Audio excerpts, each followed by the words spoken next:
Okay, this morning we're looking at body image issues, and this morning I'm joined by author Danielle Miller, weight loss expert Sally Symonds. Hi Sally. Our health and fitness guru Amelia Burton, and fashion editor Bahar Etminan. Good morning, girls. Okay, if we're talking body image, smoking. We know it's bad for us. You're not allowed to smoke on streets, you're not allowed to smoke in restaurants, you can't smoke at the beach, but we continue to let people eat unhealthy foods, live unhealthy lifestyles. So should we demonise obesity? I think that's a really interesting way of comparing the two. And if we look at smoking, for example, in the last 50 years, we've managed to halve the number of people in Australia smoking. Now, you can imagine the burden on our society if today twice as many people were smoking as they are now. Now, let's take a look at heart disease. The #1 killer of Australian men and women is heart disease, and the #1 cause of heart disease is obesity-related illnesses, diabetes, blood pressure, high cholesterol, heart attacks. So it is a serious epidemic, and I think we do need to be treating it in a similar way as we looked at smoking 50 years ago. But sorry, I was going to say, it's ridiculous, though, to suggest, should we be letting people eat particular foods? I mean, how would you possibly monitor that? Will we be going to people's houses and putting chains on their fridges? You know, we're all adults. At the end of the day, also, there isn't necessarily a direct correlation between your body size and your health. We know lots of very thin people can be incredibly unhealthy and have very unhealthy lifestyles, and they may well smoke to be thin. So it's a complex issue, and I don't think there are simplistic answers. But I think demonising, for a start, is the wrong word, because it's not evil to be fat. It's not such good behaviours to go and eat, you know, piles and piles of McDonald's if you are overweight.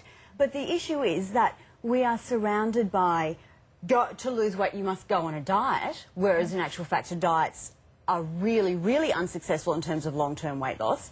Or if you adopt some other kind of weight loss method, it's all about a 12-week program, this or that.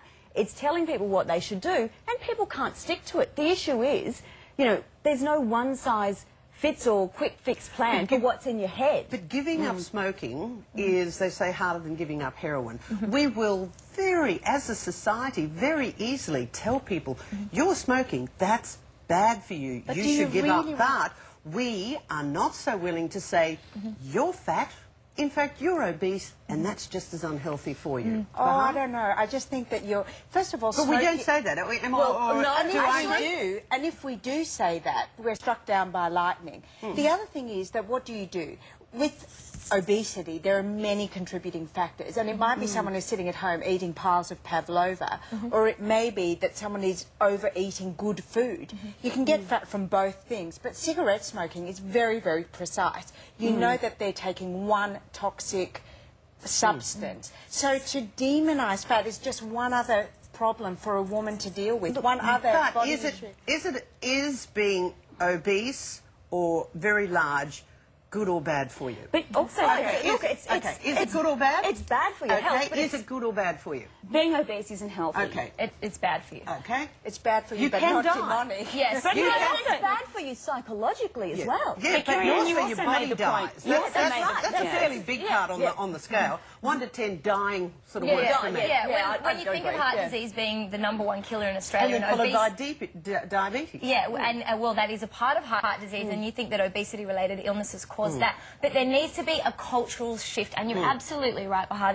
It's got to come from many, many different angles, not just, you know, saying to someone, you're fat and it's your fault, but actually looking at society in general. Look at McDonald's. They have free Wi-Fi. They have the playground for the children. They have air conditioning. They have parking, they have cheap food. They make it so McDonald's, easy. and I'm not obese. You see, that's where I think demonising certain things is actually strange. Look, I like McDonald's. I eat fast food occasionally. And also, Kerri-Anne, you said that we don't say to fat people, you're large. We do. We absolutely do. If you are a larger person, you are incredibly ostracised in this culture. You are told at every turn that you don't fit in. Our definition of beauty is incredibly narrow. We only ever see ultra-thin, ultra-young, ultra-airbrushed models. Well, we'll be talking about airbrushing very shortly, girls, but thank you for that input. We've got a lot more coming up, news headlines also.